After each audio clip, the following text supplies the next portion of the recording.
we have, I understand, two Ohio witnesses, one who lives in Cleveland and one who was born in Ohio. So, sorry, South Carolina. We got one out of three. It's not bad.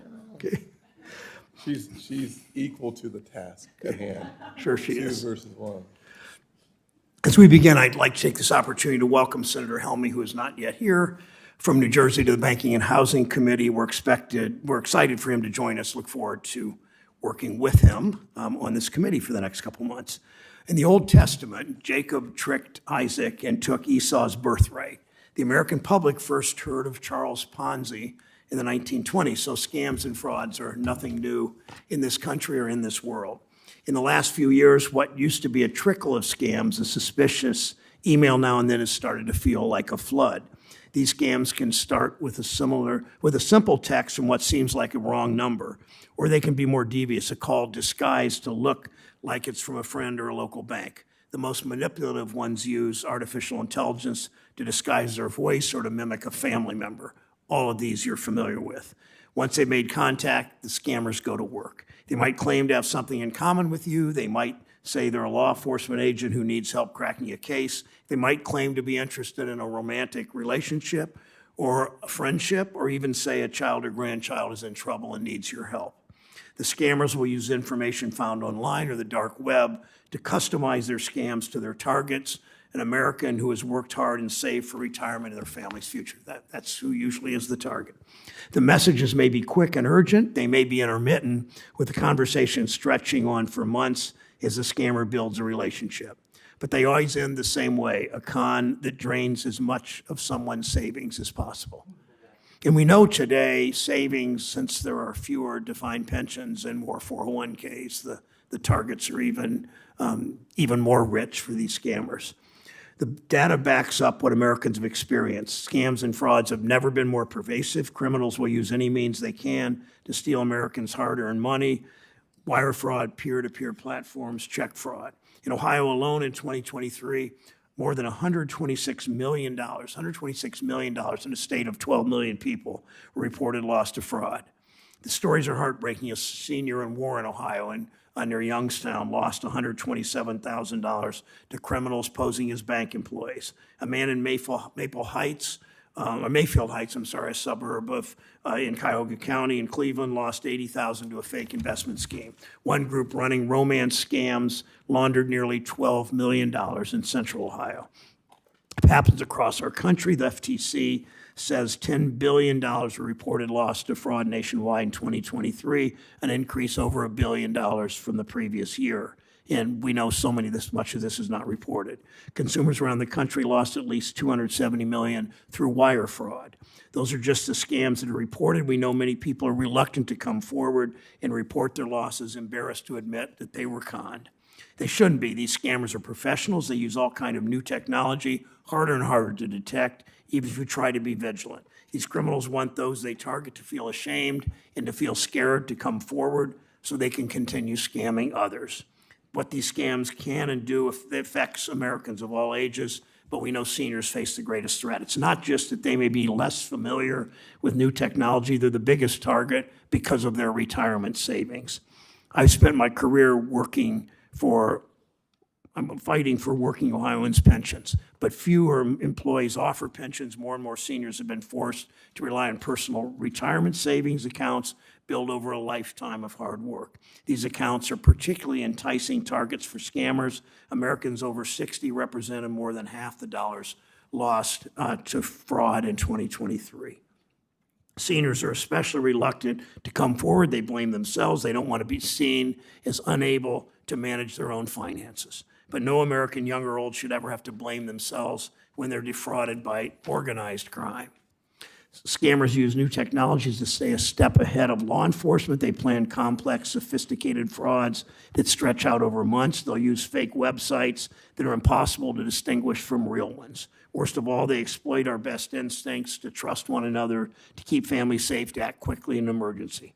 No wonder their schemes so often succeed. We know that scams are now perpetrated by organized networks overseas, some managed, unbelievably, maybe not, by Chinese criminal gangs using slave labor. These criminals have kidnapped thousands of people, locked them in compounds in Southeast Asia, forced them under threat of torture to execute these scams against Americans. It's organized crime, it's human trafficking, it's modern-day slavery, come together with one sinister goal: to steal the nest eggs Americans have worked their whole lives to build. Individual Americans can't fight this threat alone. They shouldn't have to. Federal, state, local law enforcement must work together. They must have the tools and resources they need. But the private sector must step up and do more to protect people. These scams begin often on social media. Tech companies work to prevent these scams from taking root in their platforms. And when payment platforms fail to protect their customers from scams, it's on them to reimburse the scam consumers. Payment platforms like Zelle and Venmo and Cash App need to take responsibility for keeping their customers' money safe and secure and reimburse more consumers who have been scammed on their platforms.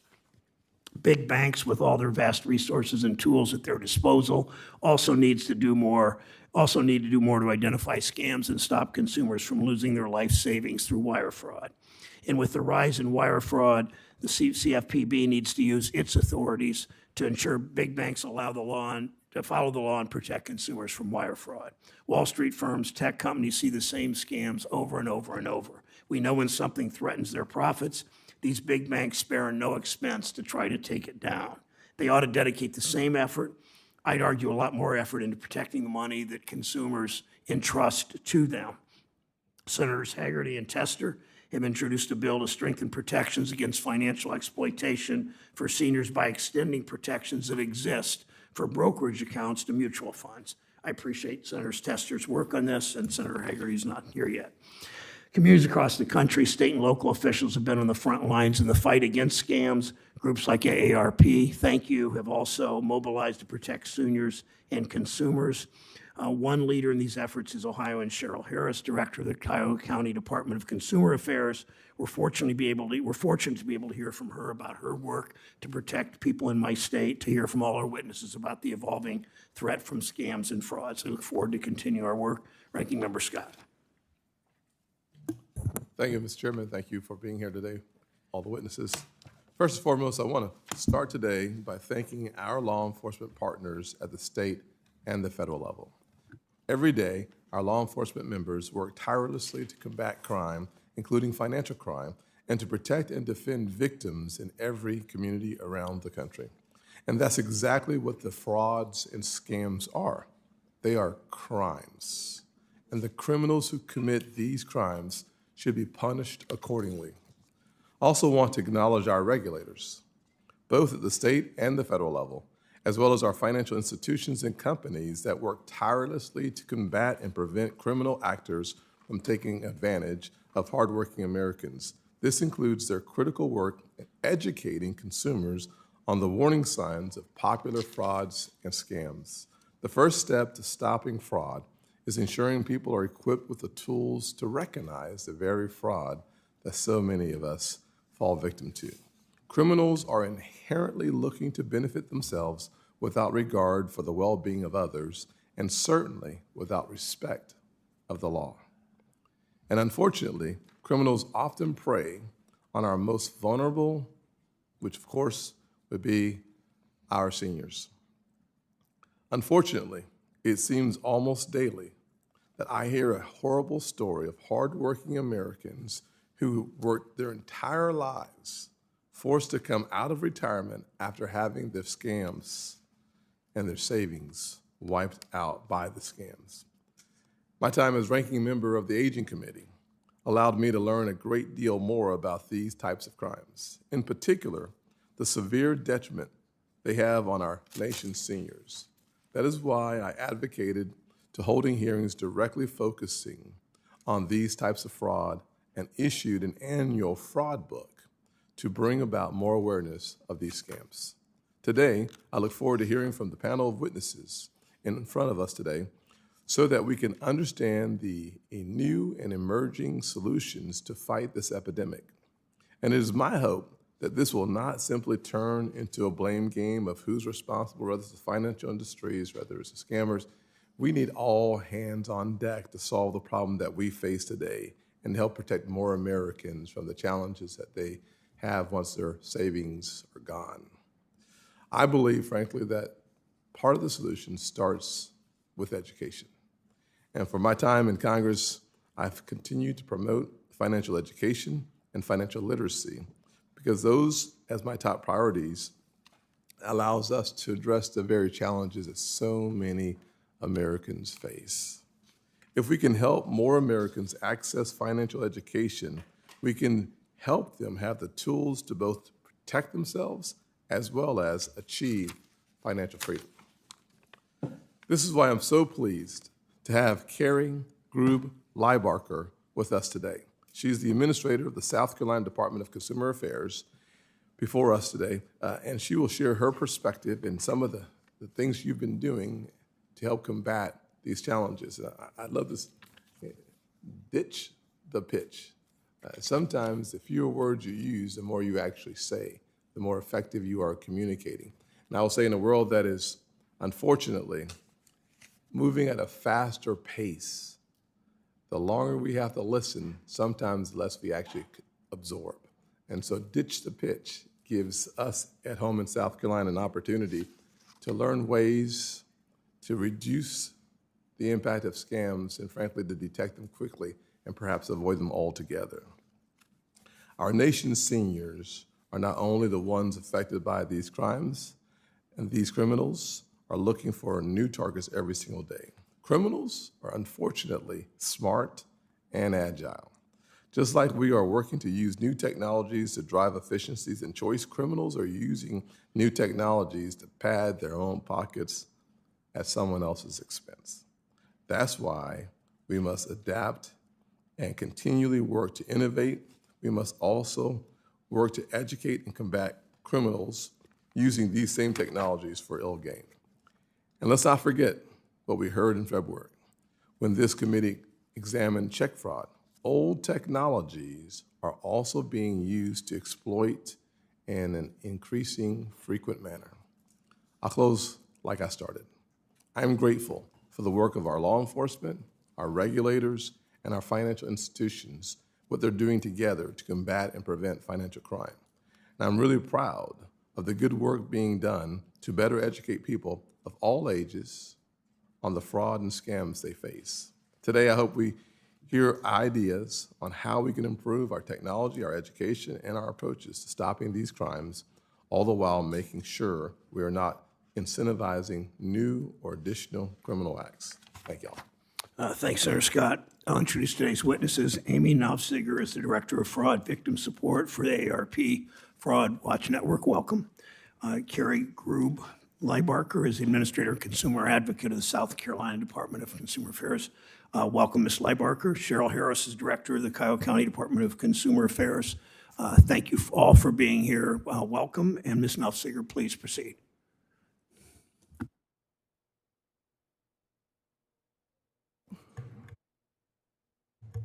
First thing I forgot. Good morning. My name is Amy Knopfziger, and I am the Director of Fraud Victim Support for AARP's Fraud Watch Network. Thank you for inviting me to testify today on behalf of AARP, and thank you for holding this vitally important hearing. Fraud is devastating millions of lives across the country. Each year, AARP's Fraud Watch Helpline receives over 100,000 calls from those impacted by fraud. Many of these calls are absolutely heartbreaking. When I joined AARP doing fraud prevention work in 2001, I believed I would soon put myself out of business by convincing everybody that foreign lottery wins and tax payments and prepaid gift cards were scams. Yet, here I am 23 years later, fighting the same fight, having many of the same conversations. While the conversations with the victims may be the same, AARP's education and outreach efforts have evolved as scammers' tactics have also evolved. I have sat with victims for hours on the phone while they cried and told me how a criminal stole their life savings. Recently, I talked with a Georgia man who reported that he received an email from someone claiming that he had won money and a new car. He lost $70,000 in gift cards to pay the fraudulent fees and was also very worried that his identity had been compromised. Or Cece, a woman who had been married for 30 years who called because she had no one to talk to about her husband, who was a victim of a sextortion cryptocurrency scam and lost over $1 million. She kept saying while on the phone with me, "But Amy, he's so smart. What are we going to do? I can't tell anyone." Criminals don't care who you are, where you live, or how much money you have. They are simply looking to steal as much as they can, however they can. The FBI estimates that $3.4 billion was stolen from individuals over the age of 60 in 2023. But we believe this figure is vastly underestimated. The true loss to our communities is likely closer to $137 billion a year, according to the FTC. That is money that would have been used for retirement, healthcare, daily expenses, trips, entertainment, dining out, and even spoiling the grandkids. These criminals not only steal from victims they prey on, but the victims' families and the community that they live in. They rob them not only of their money, but their future, their well-being, and too often their dignity. And the lost money is just the beginning. I want to tell you about a healthy older woman who had her life savings stolen by the person she thought was the love of her life. But in fact, he was a master manipulator who spends all day, every day, using every trick in the book to steal money from people. Her daughters told me that her health declined so quickly after she learned he had taken all of her money. The daughters told me that this twice-a-week tennis player's hair started falling out in clumps, and her health deteriorated so fast she died within 4 months when she realized she had been a victim. It is a tragic fact that these criminals wreak havoc and can drive individuals to premature death or even suicide, a reality that is likely underreported and that frankly keeps me up at night.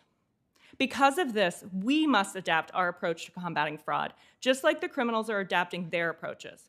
Fraud is constant and never rests. It operates 24/7 in our homes and through these devices that we carry in our pockets. Victims' losses have escalated from hundreds and thousands to millions of dollars. Many still believe it won't affect them, but we know this is far from the truth. It impacts individuals across all education backgrounds, income levels, all ages, and across the country. It will happen to you or someone you care for. It may already have, and you just don't know it. AARP has long been committed to educating consumers and supporting fraud victims.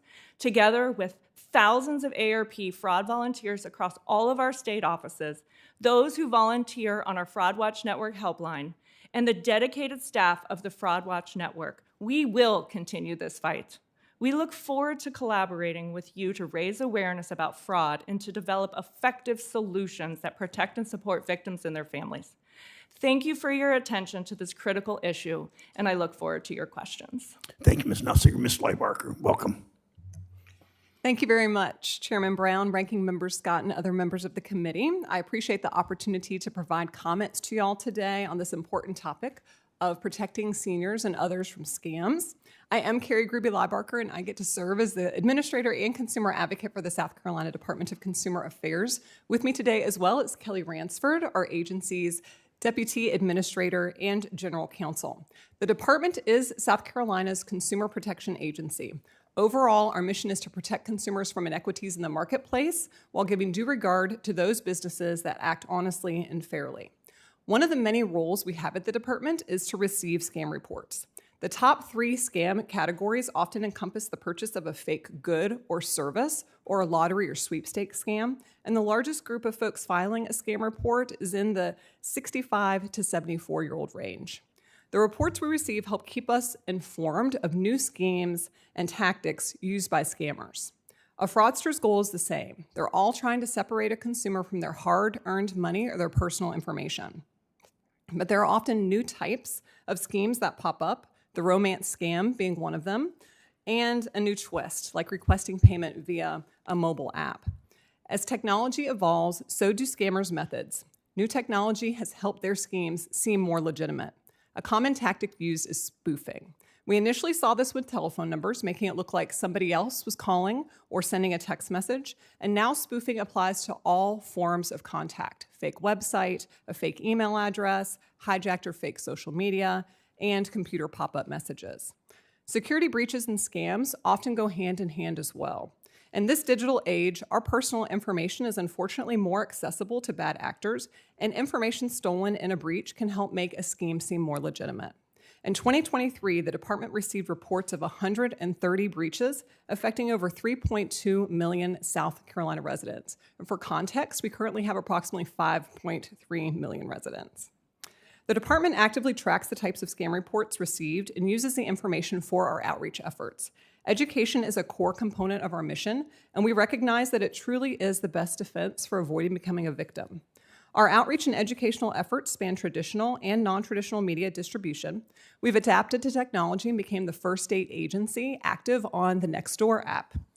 Since our first post in October of 2021, we have had over 13 million views, and we credit this exposure to increasing our weekly website visits, our YouTube views, and our webinar attendance. But presentations really are the foundation of our educational initiatives, and over the past 5 years, the department has given over 750 presentations to over 31,000 attendees. Our most popular presentation topic, identity theft and scams, which correlates to our newest offering, Ditch the Pitch Bingo.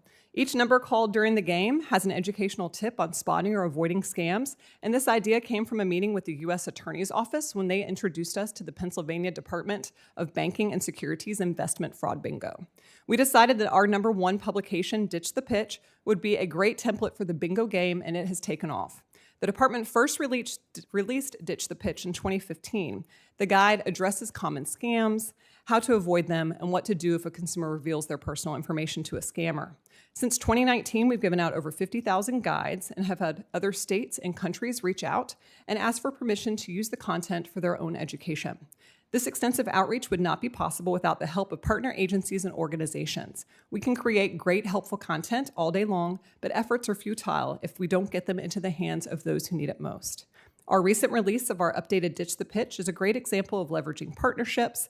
The South Carolina Department on Aging teamed up with us to distribute the publication to over 9,000 residents who are served by their home-delivered meal program.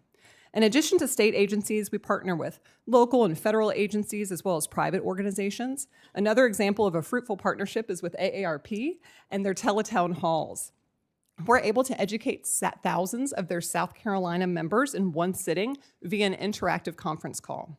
While education is key to keeping consumers protected, we have seen some other efforts and laws that help as well.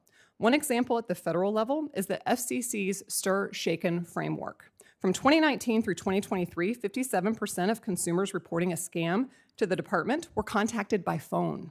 So providing telephone providers the ability to stop scam calls before they get to a consumer, or otherwise alerting that a call is likely a scam, are helpful tools. Newly implemented legislation in South Carolina has also allowed financial institutions and security providers to pause a transaction request if financial exploitation of a vulnerable adult is suspected. We've also seen industries voluntarily initiate notices to consumers when using certain payment methods that are requested by scammers, including warnings at payment terminals when gift cards are being purchased. In closing, I want to thank you for your continuing work to protect consumers and for holding this hearing. We at the department are grateful that you allowed us to be a part of it, and I hope that our comments are beneficial. Thank you, Ms. Leibar. Ms. Harris, welcome. Thank you. So my name is Cheryl Harris. I'm the director of the Cuyahoga County, Ohio Department of Consumer Affairs. Thank you so much for the invitation to speak to this committee. Consumer Affairs organizes and convenes Scam Squad, a financial fraud task force. Scam Squad's members include nonprofit and social service agencies that primarily serve seniors, county agencies, and enforcement agencies ranging from local police to the Cleveland offices of the FBI, the U.S. Department of Justice, and the Federal Trade Commission. Our members have 3 shared goals: encourage county residents to report scams, share scam reports with the agency best suited to investigate, and alert residents to current scam threats. We want to create easy ways for people to effectively report scams to enforcement agencies. We encourage members to share scam reports in databases that multiple agencies can access, primarily the FTC's Sentinel database. We create innovative scam alerts and reminders that can be replicated at scale. My office receives only a small sliver of the scam reports filed by county residents, roughly 800 to 1,000 a year. About 10% of those involve a dollar loss. The majority of our scam reports come from our older residents. We interview people who report scams to us, regardless of whether they lost money, to help consumers limit the fallout from scams and to spot changes in both scam techniques and scam payment methods. What I can tell you from these interviews is that scammers have designed psychologically complex scams to make people believe the scammer is a trusted authority. The scammer tells the person they're facing a dire problem. For example, they're about to be arrested or the government is about to seize their bank account. The scammer is able to isolate the victim by giving a plausible sounding reason that they can't tell anyone else. The victims then become reliant on the scammer, so whose solution then is to route money to the scammer. Scammers use all sorts of technology in these scams, which we've discussed a little. They pose as trusted authorities by spoofing caller ID. They know information about people when they call because of all the consumer data that companies collect and sell or fail to protect. And many scammers convince panicked people to allow them remote access to their computers so they can further manipulate victims. Today, we're seeing individuals lose much larger amounts to scams in shorter periods than ever before. Scam losses reported just to my office have doubled in the last year, from 1.2 million in 2023 to 2.7 million so far this year. That doesn't include scam losses reported to any of our partner agencies. In one scam, scammers posing as federal agents panic people into believing they are under investigation because drug traffickers are using their bank accounts. These scams are designed to terrify people into believing that they're going to lose all their money, so that when the nice fake federal agent tells them they can protect their life savings by moving it into a government wallet, and that's scam speak for crypto, people do it. We know of at least 2 cases in which scammers posing as federal agents not only took the victim's life savings, but then told them they were in mortal danger and needed to move. When the victims sold their houses, the scammers got the proceeds from the sales too. Many of those payments were made in crypto. Crypto payments are fast, they're final. There's no protection for consumers. Just last week, the FTC said Sentinel data shows that from 2020 to 2023, scam losses involving crypto increased tenfold to over 110 million nationwide, and that's just crypto. Consumers over 60 are 3 times more likely than other adults to lose money in crypto. I'm thrilled the Banking Committee is delving into meaningful ways to stop scams. Through your work, you have the ability to help older Americans avoid life-altering losses to scams. You can update regulations to ensure that all payment methods provide consumer protections that allow victims a way to get their money back. No matter how someone pays a scammer, gold, crypto, gift cards, the place consumers get the cash for those transactions is the bank. Banks have to do a better job protecting customers from scams. Thank you for your time and for the opportunity to speak. Thank you, Ms. Harris. The questioning will begin with Senator Tester of Montana. Yeah, thank you, Mr. Chairman, for the courtesy, and thank you all for your testimony. I very much appreciate it. I'm going to start with you, Ms. Knopfsinger. AARP fraud hotline, by your own testimony, you've been overseeing it for 23 years. Is that correct? I'll get to the question here. This is what's the real important part. Over the time that you've been monitoring the fraud hotline, Ms. Harris talked about doubling in the last year. What have you seen on that fraud, on the AARP fraud hotline, as far as the amount of threats?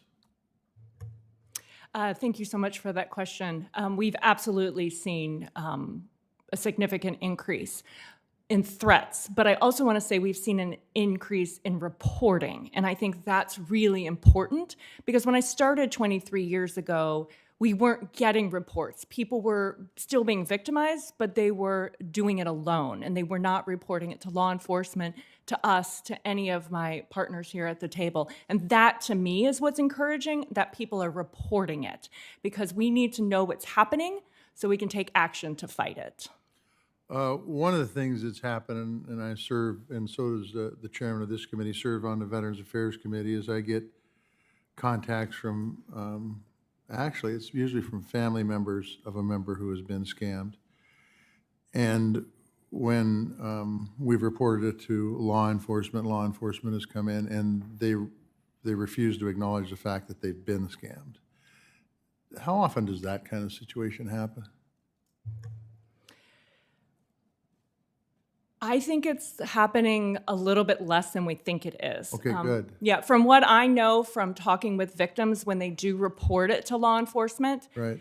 we also help coach our victims when they do report it to law enforcement. We say when you go in there, say you were a victim of a financial crime, get your report, but just have the expectation that it might not be all wrapped up in 24 hours like on a television show, right? Like these are investigations that need to happen.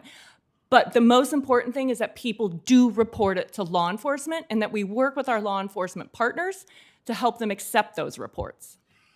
So I'm here to tell you that every day I either get an email or a phone call from somebody who's trying to screw me out of my money.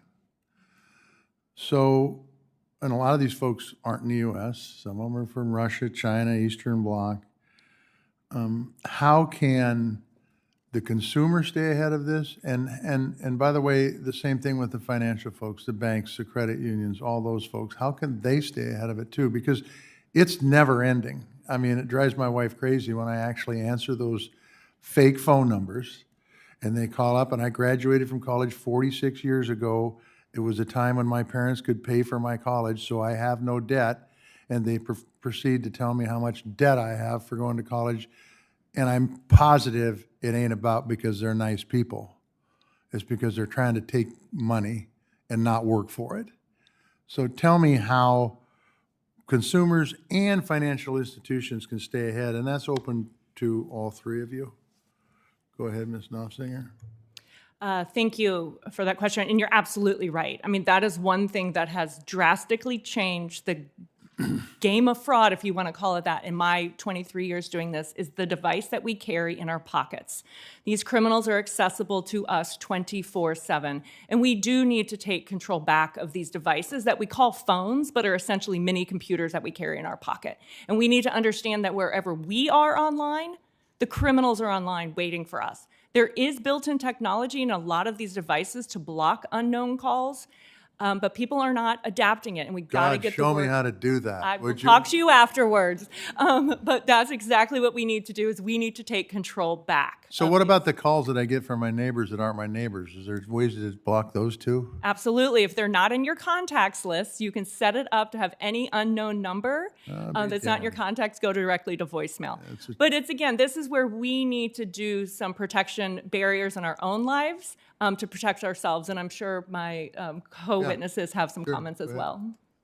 Sure, thank you. So that's, for us, is where the education comes into play. And what we have tried to do in our educational efforts is to get to the brass tacks of what folks are doing and to give people the basics. Because if we give details for things, if we say a scammer may call you and ask for Google Play gift cards, if a scammer calls and asks for a wire transfer instead, they go, oh, that's not a scam. And so we try to be a little bit more broader with that. If it's somebody pretending that they try to pretend to be someone you know or recognize. So if you're getting a cold call from somebody that you're not expecting, you can hang up and call in a number that you know belongs to them. Or they always say there's a prize or a problem involved. They put in that pressure and they ask for those forms of payment that are not easily traceable. So, and we also tell folks not to answer the phone if you don't know the number, that it'll go to voicemail. If it's important, then you can call them back. But I know with our elderly population and the state of the loneliness that we have, it's hard for folks to do. I'd just like to fight with them and tell them to get a real job, but go ahead, Ms. Harris. I agree with everyone at this table. However, I'm going to say this. You know how many calls you get. It is incessant and it never ends. That's right. We have people, and okay, is it really practical for you as a lawmaker who responds to all sorts of constituents to say, only people I know are getting through my phone? Yeah. There has to be more effort put into identifying scam calls. And Shake and Stir is fabulous. It is, and that's that little thing that comes up on your phone sometimes where it actually tells you, oh, hey, this is a spam risk, right? So that's helpful. But so many of these calls come through to people who, they're not identified as that. They're unidentified, and scammers have adapted already. Scammers are very quick to adapt to any law or rule that we have, but that's why laws have to be really big and really flexible. But I just think that to ask, we tell people to, don't answer calls you don't know. But we get calls from people who are, I'm a nurse on call, I have to answer my phone. And it is disrupting people's lives still. Yeah. I appreciate your testimony. I appreciate what all of you are doing, and keep educating. Thank you. Thanks, Senator Tester. Senator Scott's recognized. Thank you. Ms. Lightbarker, once again, I want to thank you for representing our home state so well. Without any question, South Carolina continues to be a nationwide leader in financial literacy efforts, and I have been impressed by your ingenuity in those efforts when it comes to fraud and scam prevention. I was recently reading about your partnership with the South Carolina Department of Aging to once again deliver scam prevention and education materials to seniors alongside their meal delivery. I think that is brilliant. Honestly, when we're having a meal delivered, if you're able to deliver information during that time, if I'm hungry, I'm going to read it. It's just the way my body works. So I think that is just a fantastic way of taking advantage of a positive opportunity to engage with our seniors, especially in a time where they're going to be more interested, perhaps. Can you share some insights from that program and others that your department has carried out over the years? Sure, thank you so much. So with that particular partnership, it actually started when we initially released Ditch the Pitch back in 2015. At that point, it was Lieutenant Governor's Office on Aging, and they were gracious enough to put these on the meals. And it's folks not only that are usually in our senior population, but some that are homebound as well. And so they're likely not going to come out to a presentation or an event where we are. And so whenever we do outreach or create a publication or have some kind of campaign, we're looking to try and find those kind of pathways that we can get it into the hands of the folks who need it most. The Department on Aging is one of those. ARP is a great effort there. This Ditch the Pitch bingo that we have, we are part of a World Elder Abuse Task Force, and it's a group of 30 government and non-government agencies that all have some kind of touch point with the senior communities in South Carolina. It could be that they're continuing care retirement communities, or they provide in-home care services or things like that, and the Department on Aging is a part of that as well. But it allows us to network so we know each other's services, so when they are out and about as well, and here's something they can say, that's an issue Consumer Affairs can assist with, or you need a presentation on this topic, that's Consumer Affairs. And we're able to get the word out because we're only 47 full-time employees. And so leveraging those resources at all levels is very important. For those who don't live in South Carolina, if you don't live in South Carolina, I really don't know why you don't, but in the end, 47 employees, really we have 46 counties. So it's literally one person per county if you look at it from that perspective. Right. It's a massive opportunity and responsibility. Opportunity to work more than 40 hours a week and the responsibility to engage with as many residents around our state as humanly possible. So we thank you very much for the work that you're already doing. Thank you. Let me ask you another question. Sometimes sitting here in Washington, it's easy to get stuck in the Beltway mindset and overlook many of the innovative ideas and solutions that are created within our states. I pride myself in thinking that my goal as a legislator, as an elected official, is not necessarily to be the origin of great ideas, but to be the conduit of great ideas. It's one of the reasons why I love going home every weekend back to South Carolina to hear from my constituents and some experts and people who've just have real life experience on what the solution is to said problem. And I look at that from this same perspective when it comes to scams and frauds and dealing with some of the challenges that we face. One of the things that I think we have to do is make sure that we never lose hope that we will win this fight. Time and time again, it feels like the more we see scams being successful, the less energy we have to fight them because we kind of feel like we've lost that fight. And that's never a strong position to respond from. So I refuse to believe that we have lost a fight. Mm-hmm. Are there lessons that we can learn from South Carolina to fight these criminals and prevent harmful scams? Can you please speak to some of the partnerships you have with financial institutions as well as law enforcement to educate, prevent, and combat such crimes? Sure. So we are not territorial. I mean, we don't say this is our sandbox. We don't want others in it. We certainly invite others in on all levels. We're an agency that regulates non-depository financial institutions, and so we have relationships with folks who are dealing with consumers' monies and financial products in that way. So we'll partner with the South Carolina Bankers Association to do education for their members and other trade associations as well on the scams that we're seeing, because oftentimes it's not just consumer related. Businesses fall victim to scams as well, which ultimately impact the prices and the services that they're providing to those consumers. So making sure that we don't have blinders on to just stay in a certain lane and trying to be as broad as we can in our outreach. And with law enforcement, we partner with different sheriff's associations, the Police Chiefs Association. I just got a contact from Beaufort County where they were reaching out about a cryptocurrency ATM that was being used for some scams there. So having those relationships, building the relationships, and making sure that we're getting out to those members of our business communities to let them know what we're seeing, let them know what to watch out for, and again, that our services that are available and others of our partners too. Mr. Chairman, I'll finish with this thought. Listening to the witnesses, one thing that comes to mind is that many of us as elected officials do some type of a teletown hall back in our states, and it seems like it would be helpful for us to have in our respective states a teletown hall that includes the AARP, whatever the iteration of your consumer financial agency is in each state, putting them together and then doing one extra step, which is looking at those folks who are homebound, perhaps who may be more vulnerable, because if you're there all the time, you're more likely and more inclined to pick up the phone, perhaps. If we were able to target those folks back at home to make sure that we are including them in a teletown hall, that might be a way for us to address these issues, and not just through legislation, but through information that we can disseminate from our elected official positions. Good idea, Senator Scott. Ms. Harris, it's easy to look at the data on scams and frauds and see a pretty scary story. 18,000 scams reported in Ohio last year, according to the FBI, $100 million in losses. But like everything, we do a lot of things with data and statistics here, but it obviously affects individuals, and every individual has a story. To run through kind of the human toll of scams for Cuyahoga County residents.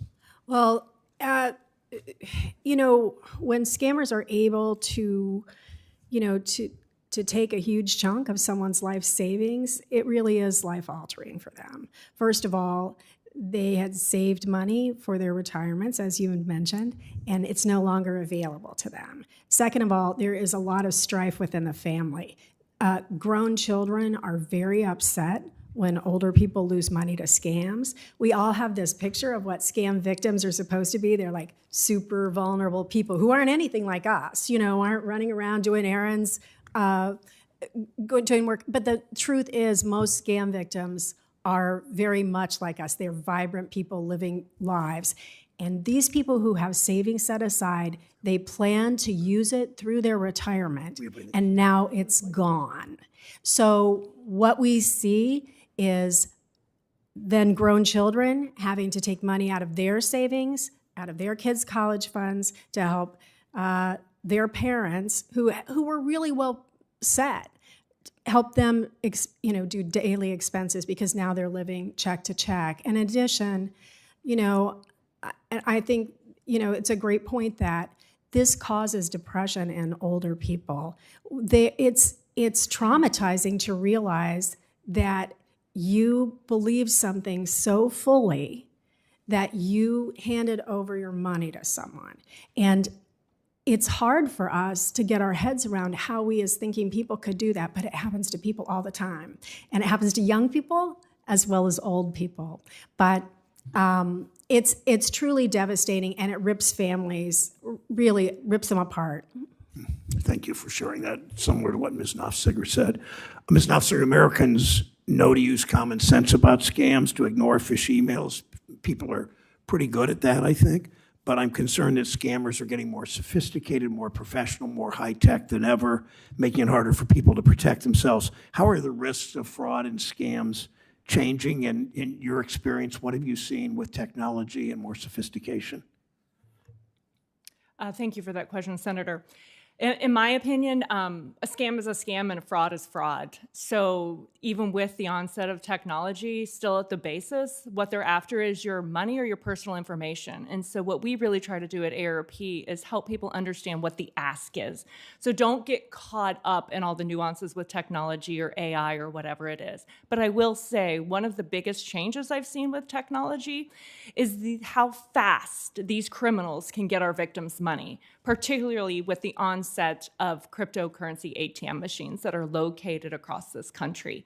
We are seeing victims lose thousands to millions of dollars in these crypto ATM machines, and just like that, the money is gone. So that's definitely, when it comes to technology, one of the things I've seen.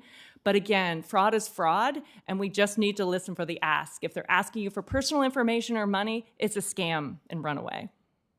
Yesterday, thank you for that. Yesterday, I met with a group that comes in every year to see me, usually twice a year, a number of people from the Ohio Credit Union League. And these are people that run credit unions in all parts of the state. And they were talking about exactly that, which is a pretty new phenomenon.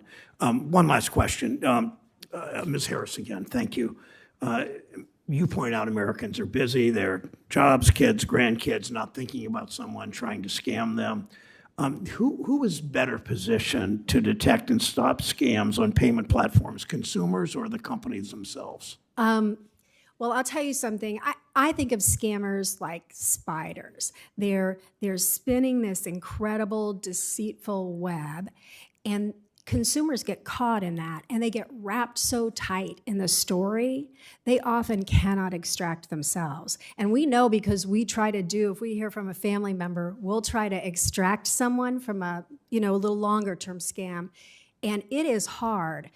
We know consumers tell us sometimes that a police officer talked to them and told them they thought something was a scam, but they were so trusting of, I guess the scammer had built such a bond with them that the consumer then walks away with the phone and says, okay, a police officer just told me that this was a scam. Are you a scammer?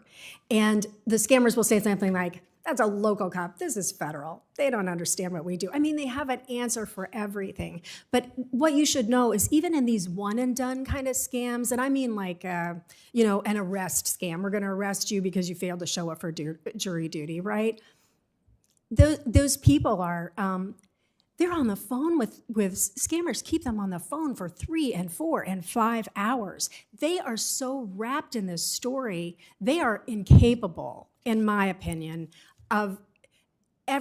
it would be impossible for all people who encounter scams and engage with scammers to pull themselves out of that. They cannot do it. There needs to be something beyond that stops the scam and stops the damage until they can just step away from the panic that they feel and, see their situation from a different viewpoint. And that doesn't happen with things like crypto or these instantaneous payments. And payments, there are so many new kinds of financial payment systems that are growing up through the cracks of regulations. I mean, the rules don't always go over them, right? But also consumers themselves. When a scammer tells someone, this is a government account, and you're going to go to a government kiosk, which is actually just, a machine that's crypto equipped, people think, well, okay, that sounds reasonable. And sometimes scammers who, can get remote access to people's computers, they'll say, well, you need to log onto your account because there's something wrong with your account. So people log onto their bank account, right? And they say, well, there are all these payments that are coming in. So they'd say, type in these codes and I can show you. Then the scammer has access to the computer, and what they're able to do is they reach in while the consumer is on their looking at their checking account. They reach behind that, they pull money out of their savings, they drop it into the checking account. And so the consumer sees with their own eyes, oh, there was a big payment. That must have been from drug traffickers because I didn't make it. There are so many levels of deception. We have got to help people. It's pretty clear from your answer, because I ask your companies the company's better positioned to spot fraud. It's clear they are. Sorry, I didn't That's answer that okay. question at all, but thanks. That's fine, I get it. So my time's run out. Senator Brett from Alabama. Thank you, Mr. Chairman. Thank you all for being here today. I certainly appreciate the opportunity to have this conversation. The surge of financial scams, particularly those that target our elderly and more mature population, our neighbors, our friends, our family members, it's incredibly disturbing. I mean, if you look nationwide, fraud losses have been up. Last year, I think it topped $10 billion.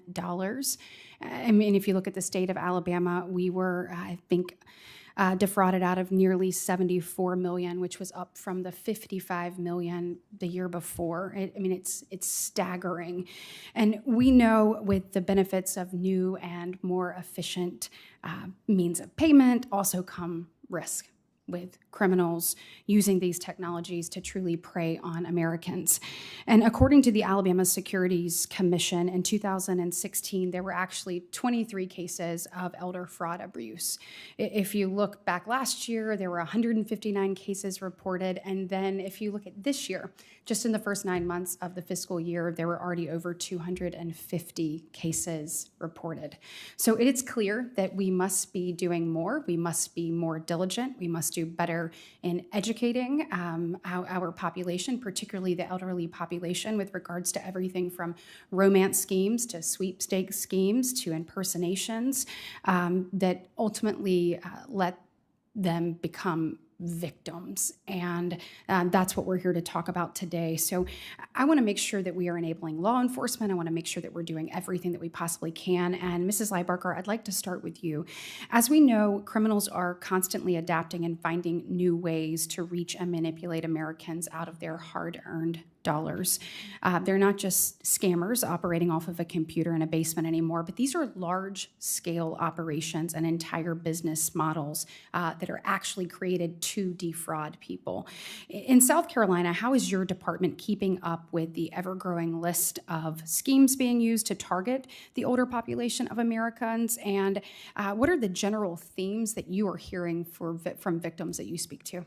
Great. Thank you so much. So I think as far as how we stay ahead of things or become aware of things is the reporting. It was mentioned earlier that folks are ashamed when they become victims of scams, so it's trying to get past that stigma so that they can let us know what that new scam is or what that new tactic is, the nuance. And as she just mentioned, some of them are still in denial about the process as well. It takes a minute. So. Yes, I mean, because they'll stay on the phone with them while they go to the pharmacy store to get the gift card, to activate it, and all this. They kind of hook them in and keep them in there. So the reporting is very helpful for us. Then we can get it out through the media, doing a scam alert or a press release to try and get as many people out there to know. So real quick, if you are watching this, I want all the people in Alabama to know that if you are a victim of this, we need you to report it. Step one, we need you to report it. Okay, continue. They're not alone. They're not alone. You're not alone. Go ahead. We're more than happy to walk you through that and hopefully we can assist in some circumstances, especially in the area of gift cards, which is the number one way that our folks in South Carolina are making payments to scammers, is that we have contacts that we can hopefully quickly, if you notify us as soon as you realize it, we may be able to get those monies back. And that's great, the reporting element. I had a young man that I worked with that had this very thing happen with gift cards. And so, but the reporting element, I think, is what we're missing here. So keep going. What else? And that allows us, because education, we say beware and share. We give the information out to the consumers and we encourage them to share it with their family and their friends so that everybody knows what those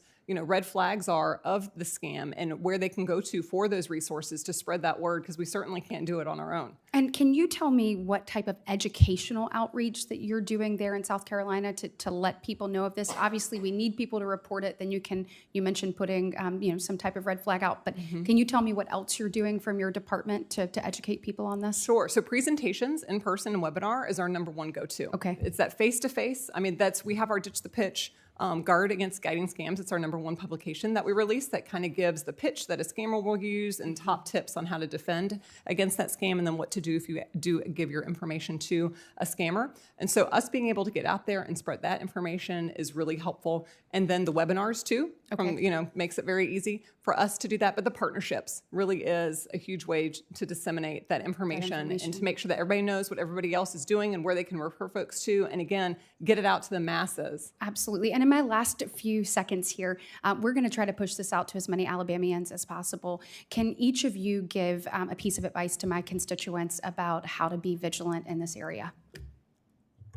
Thank you. I would say first and foremost, just understand that this is a problem that affects anyone of any age, and it doesn't matter your education level. I think a lot of people don't think it's going to happen to them. So when you see an article in your local paper or in your ARP magazine, read it, because a lot of people bypass it. Absolutely. Thank you. Yeah, the number one thing is if you get that cold call, that email, that text, no matter how it's coming to you, where somebody is asking for that personal information or that money, it's a scam. It's a scam. Don't click on it. Don't Right. respond.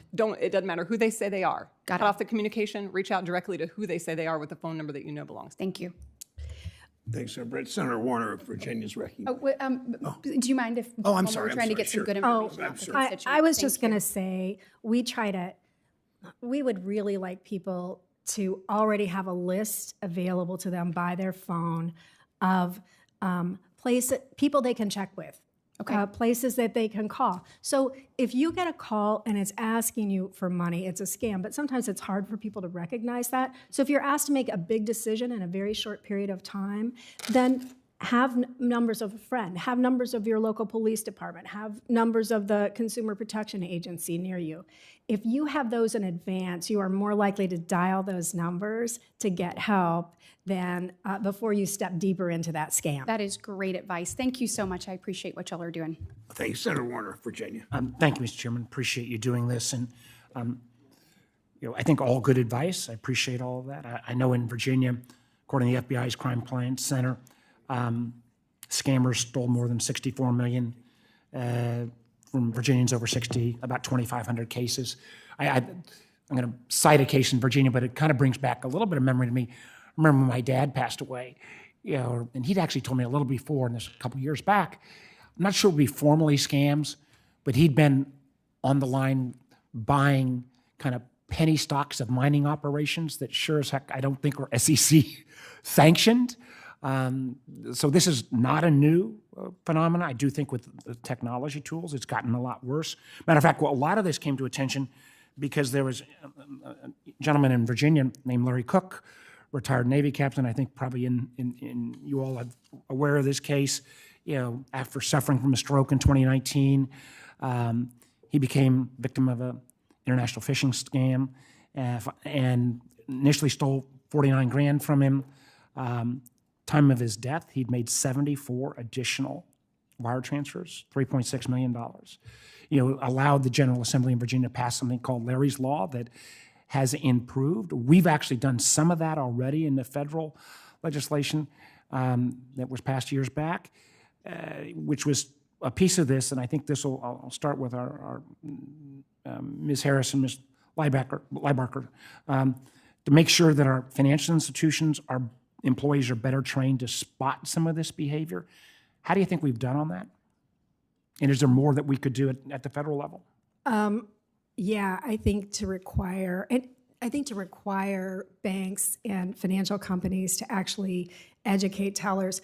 We have a scam bingo game too, and we were playing it once, and a woman from another county came to the game, and she stood up during the game and said that she had received an email that told her that there was something wrong with her account. So she printed out the email, she got online, she looked at her account, there was nothing wrong. She went to the bank. The bank teller looked at the account and said, I can't find anything wrong.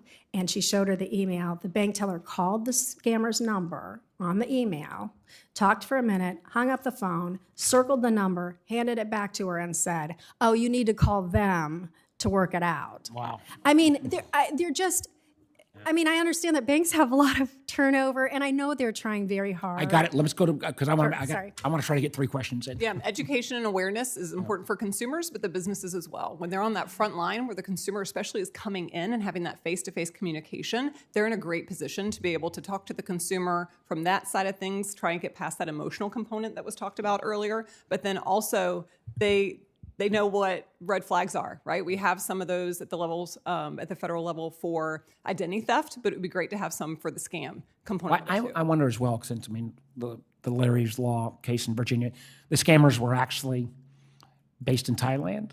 So there's even, I'm chair of the Intelligence Committee. I think there's this coordination we need to have, IC and law enforcement community involved. Right. I'm curious as well, as somebody who's focused a lot of time on cybersecurity, I think back to the OPM breach. I think back to the Equifax breach. More recently, the August announcement of the public data breach that a lot of seniors' information, I think the breach was in April, but didn't get reported to August. Do we think that lax cybersecurity on some of these massive databases lead to some of this activity? I believe, have we seen any connection, and Ms. Knopfsinger from AARP part as well, have you seen? Thank you for that. I mean, I certainly think it's possibility that all of our information is out there. And that's one of the things that we tried to tell people is that our information is out there. And so this is what you can do to be proactive to protect yourself. Put a freeze on your credit report. Check your credit report. Do every proactive measure to keep yourself safe, because it's every day goes by when one of us gets a notification about a breach. But that puts the burden back on the consumer. What I guess maybe I should go back to our regulators here. Like, if bad cybersecurity hygiene is leading to ability for scammers to gain data that has personal information about calling that vulnerable senior, I think we need to better connect the dots. And frankly, at some point, this is why I think in some of these areas we need minimum cybersecurity standards, because at the end of the day, the victim, may be victimized by this effort, but they're not. My time. Let me get my last point in, Madam Chair. So I'm getting a question on this. AI. I think a lot of great upside on this. We've got a hearing next week on how AI tools are potentially manipulating in our elections. But boy, oh boy, you talk about a brand new open running field in scamming. I'm almost surprised we've not seen more, but deepfake technology literally gets better, not on an annual basis, on a monthly basis. And I would hope that we could take a look at this. And I would point out, if Senator Klobuchar was here, she would make the point, when we haven't done anything at the federal level, states and not kind of what you'd normally think, state like Texas has already taken this on AI manipulation of political ads. And if this ought to be a place where maybe, I wouldn't often say we ought to be following the Texas legislature, but this might be one where we take a lesson. Thank you for giving me the extra minute. Thank you, Senator Warner. Senator Van Hollen.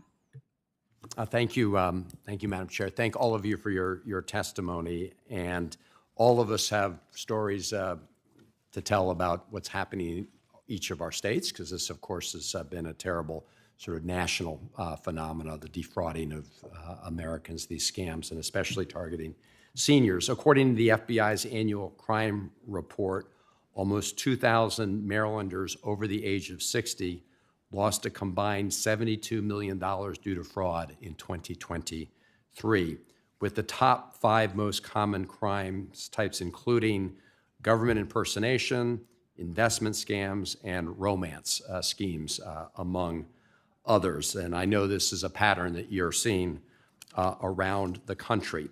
One of the challenges is that these scams have gotten more sophisticated over time. I mean, we've been having to deal with scams, obviously, throughout our history, but they seem to be getting more sophisticated. So, Ms. Knopfsinger, if you could just talk briefly about, what additional tools that we need to fight these more sophisticated techniques on the, being perpetrated by the fraudsters. Thank you for that question. I certainly think data sharing amongst all regulators and law enforcement needs to increase so we can share what's happening and so we can fight it. But I'll say with the onset of, I heard AI earlier, with the onset of what we're seeing in our communities with the crypto ATM machines and that technology, that is certainly changing the game of fraud. And so we really need to work together to see how we can slow the funds going through those cryptocurrency ATM machines. I had a woman recently who spent 2 hours inserting $80,000 in cash into one of those crypto ATM machines that the employees at the store actually brought her a chair because she looked tired. So when we talk about technology, that's certainly something I would like to see. And you sort of touched on the next area that I wanted to investigate and really welcome all of your answers here with respect to the use of crypto as part of these schemes, because the FBI's Internet Crime Complaint Center's Elder Fraud Report of 2023 highlights crypto as the most common tool used by these illicit actors to scam vulnerable people. And this is a worldwide phenomenon. I had a constituent case where a senior from Rockville, Maryland, fell victim to a scam on the Chinese app WeChat. After several months of friendly interaction, this constituent was conned into sending $300,000 in what he assumed was an investment app focused on crypto investments. Unfortunately, the funds were transferred into accounts outside of American jurisdiction in Hong Kong. And despite them being informed that this was obviously a scam by a Citibank employee who said this has got all the markings of a scam, the transaction was completed. So how does the use of these tools like cryptocurrency outside of the regulated financial system, how is it being used more and more by scam artists, and what can we be doing about it? Maybe we just quickly go down the line. Thanks. It's definitely being used. I mean, we started hearing about cryptocurrency ATMs and then cryptocurrency investment fraud probably about 4 years ago. And it doesn't matter your age or who you are, it's affecting everyone. And now it's coming in via text messages, and we're seeing it online as well. So it is a big problem that we need to really focus on. At our office, we regulate non-depository financial institutions, but money transmitters are regulated through our state attorney general's office. And it's a model law that would bring in these crypto ATMs, but it doesn't have a component about the scam side of things. We had heard, I think it was Connecticut, that had a bill that they were contemplating and may have even passed that would allow a person who, if it was their first time utilizing a crypto ATM, would be able to cancel that transaction within 48 hours. To try and give that kind of space for them to step back from it and see whether or not they thought that it was a scam. So that's something that we've been talking to other state regulators about. Thank you. And I would say that that the holds could be longer, both for banks. I mean, there's a little period where consumers can try to get their money back if they transfer money by wires. That doesn't exist for crypto and for most of the peer-to-peer payments, and even for gift cards, really. There's nothing. And, you know, we see the gift card companies put caps on how many gift cards you can buy, but then they just go to another store and buy more. And it's the same with crypto, for that matter. But I think we really need to have like baked-in consumer protections that allow people who are scammed to get their money back. And I think that these institutions may have to have some skin in the game to give them the gumption to figure out the tools to do it. Thank you. That was very helpful. We'll look into the Connecticut law and that kind of approach. Thank you. Thank you, Senator Van Hollen. Senator Warren. Thank you very much. And thank you for holding this hearing today, and thank you all for being here. So I want to ask about someone later in life, maybe someone whose spouse passed away a few years ago, who's recently started spending more time online, maybe a dating app. They try to meet someone. They talk about food. They talk about work, family, friends. It just feels good to have someone to be able to interact with. And for weeks, maybe even months, the subject of money never comes up. And then one day, the new online friend reveals how much money they have just made in this amazing investment. Now, our senior, very suspicious, not easily tricked, quite reasonable person, they don't send a dime to the online acquaintance. In fact, to reassure our senior, the online acquaintance says, you should set up your own trading account and load your money directly into it. I certainly wouldn't want any access to that. And the online acquaintance says, all I'll do is just give you some tips on good times to invest and the kind of investments you want to make. That seems so safe to someone. So, Ms. Nofziger, you lead the AARP's victim support team. Does this story sound familiar to you? Yes, we hear this every day. This sounds like a romance scam / cryptocurrency scam. And this scam, I assume, starts small maybe the scammer starts out saying invest $100. So the senior sets up the account, deposits $100, and from what it looks like on the website, within a day, there's $200 in the account. Absolutely doubled their money in a day. So they load another 200 in and then 400 in, and it just keeps growing. Now they've got $1,000 in this account, even though they've only put $400 into it. Then they get the message from the online friend. This is the moment. This is the moment to go big. The investment is about to go through the roof.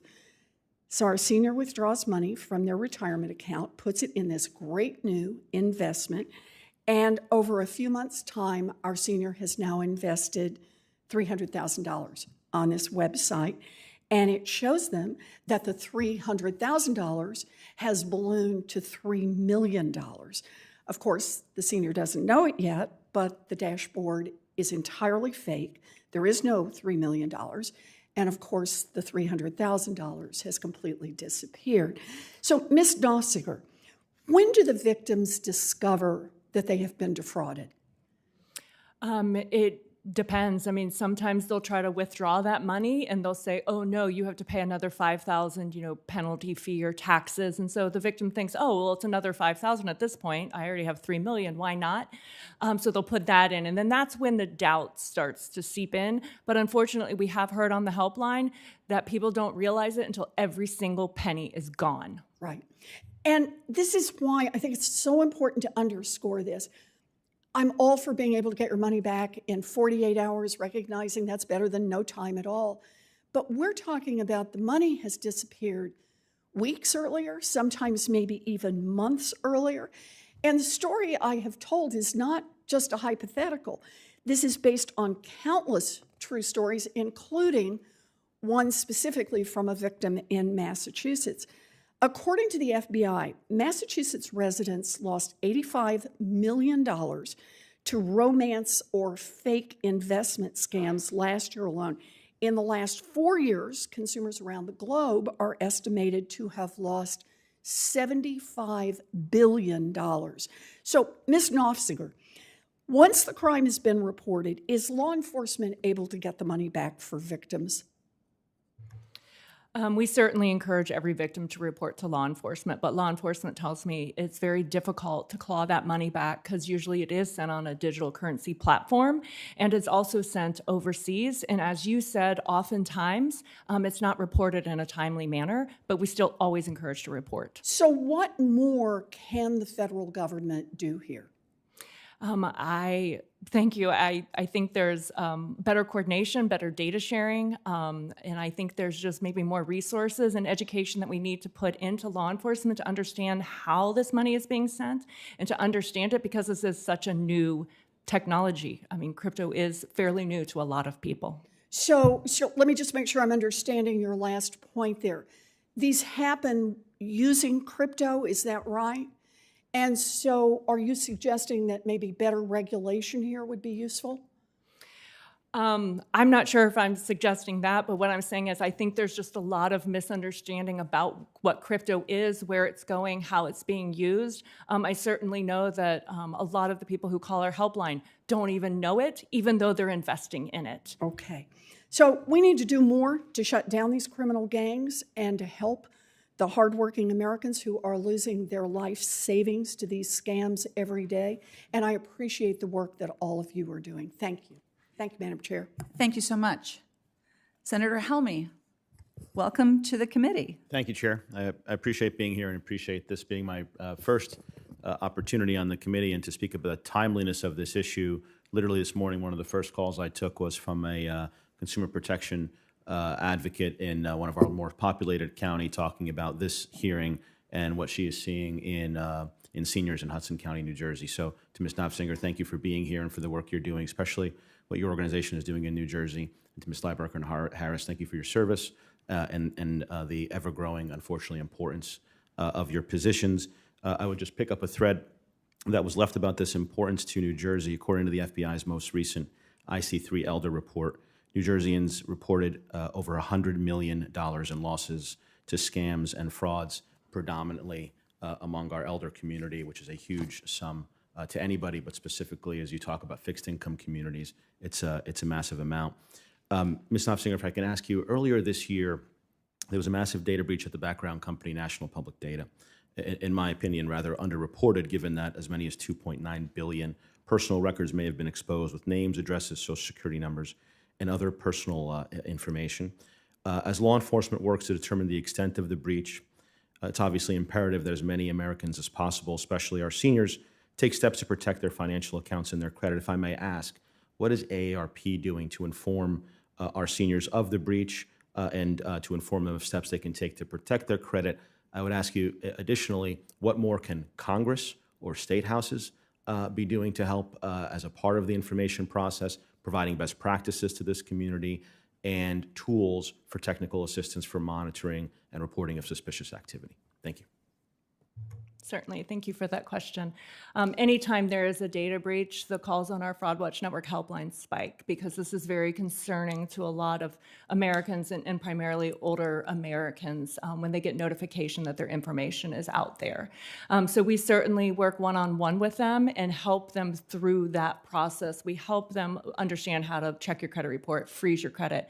And then AARP has 53 state offices across the country and thousands of volunteers and 35 million members. So we certainly take that opportunity to put articles and information in our two publications, AARP Magazine and the Bulletin, to get the word out. But one of the things we want to do with these data breaches is not scare people. We want to empower people to take action. So anything that AARP can do with state and federal regulators to look at, better protections for older adults is certainly something that AARP would love to work with people with. Thank you. If I may stay with you and pick up on a thread that Senator Warren left. We've all read these articles. I recently read an article in a New Jersey publication about a 73-year-old woman who was scammed out of about $50,000 by a stranger she had met on Facebook. Unfortunately, as mentioned, many of the investment scams start in a very similar fashion, whether it be on Facebook, a comment on Twitter, other messaging apps, or LinkedIn. The common thread here is there is a starting point for many of these that begins on messaging apps or social media. Again, staying with you, the trend I think we're all seeing it is there more that social media companies could be doing to limit the ability of scammers to operate on their platforms, and is there more oversight that Congress can be providing, and how so? Thank you for that. I'm here really to represent the victims of fraud and the AARP helpline. So on the oversight part, I can certainly take that back to my team. But what I will say is I think that this is actually where we could utilize some of the AI for good and use some of the AI to monitor a lot of those messaging apps, a lot of the stuff on, whether it's Facebook or Twitter, to pull out the bad actors that are using the same scripts. Because we know that a lot of people and their fraudsters are meeting on these social media apps. Yeah, I think the point and the conclusion, right, that we draw is, to, again, Senator Warren's point, by the time someone finds out the money's been gone weeks, if not months, the data's been gone weeks, if not months. In the national public data issue, it was, December 23 is when a number of these attacks started. It was April 24, I think, when folks started to know that the information was out there. And if we know that the starting point for the most of these engagements starts on a social media company, there's probably an opportunity to try to get there at the starting point instead of, where I'll ask Ms. Lieberker and Harris on the law enforcement piece. And if I can ask you both the same question, the unfortunate trend, and again, this was part of the conversation I had with an individual in Hudson County today, it's tremendously difficult to catch these perpetrators and bring any type of relief to the victims. If I can ask both of you, what are the challenges that you're seeing, A, in reporting, and B, when it is reported, and law enforcement being able to go after any of these perpetrators and secure any relief for those impacted? Sure. So I think the challenge that we had talked about previously was reporting it all. A lot of folks are ashamed, they're embarrassed if they've given their funds up to a scammer. And so getting people to let us know and to make us aware of what's going on out there is number one. And then on the law enforcement's perspective, because it is outside of the country, a lot of times it makes it difficult for them to do anything about it. Education is a component of it that they try to engage in with the consumer, but it's after the fact to that degree. We're members of the FTC Sentinel database where we report scams and we report complaints, as are several other law enforcement agencies and folks at the local level and state, the federal level, so that it compiles all of this information in hopes of being able to give the information to those agencies that have the jurisdiction over the matter and to see the patterns and practices and the trends to utilize those multinational agreements that they have to try and get to where these are originating from. I just want to say that we face challenges just getting some of these social media sites to take down scam pages, right? So we had a person who had been through a trauma, and she was very traumatized. She lost money to a scam, and because she was so desperate for money, they hit her again and told her she had won a government grant, and those don't exist. And the person pretended to be from HHS, and she encountered them on Facebook, and she had sent lots of money, and she was getting antsy, and she called our office not to report a scam, but to get help getting HHS to cough up this grant. And so my investigator looked at the page. There was a picture of, it was an actual government employee, you know, a woman in a suit, American flags behind her, and this is how she was contacting people, but her, you know, things people posted weren't public, right? So we just went in on our page, you know, we're a government page, right? And we clicked the fraud button, report fraud, and we got back the same message that you would get if you just reported somebody's objectionable content, right? So nothing happened. The page didn't come down. So we found a contact for the company, and we sent them the information, and they said, page down. So then this woman came back to us later, and she was still in contact with other people in HHS on the same social media site.